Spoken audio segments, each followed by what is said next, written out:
வணக்கம் நண்பர்களே. இன்று நாம் எடுத்துக்கொண்ட தலைப்பு திருமணம் எப்போது நடக்கும். ஒருவருடைய ஜாதகப்படி திருமணம் இந்த காலகட்டங்களில் இவங்களுக்கு நடக்கும் அப்படிங்கிறத எப்படி கணிக்க முடியும் அப்படின்னா ரொம்ப சிம்பிளுங்க.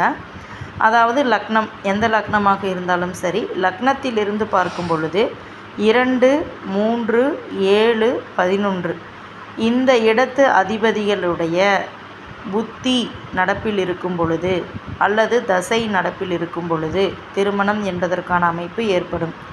அல்லது ரிஷபம் அல்லது துலாம் ஆகிய சுக்கிரனுடைய வீடுகளில் உள்ள கிரகங்களினுடைய புத்தி நடக்கும் பொழுது திருமணம் என்பது நடைபெறும். அப்படியும் இல்லை என்றால் சுக்கிரனோடு இணைந்த கிரகங்களினுடைய சுக்கிரன் ஏதாவது ஒரு கிரகத்தோடு இணைந்திருக்கு, அந்த கிரகத்தினுடைய புத்தி நடப்பில் வருதுன்னா கண்டிப்பாக அந்த டைமில் அவங்களுக்கு திருமணம் நடக்கும் அப்படிங்கிறத நம்ம கணிக்க முடியும். ஸோ இவ்வளவுதாங்க. நன்றி நண்பர்களே.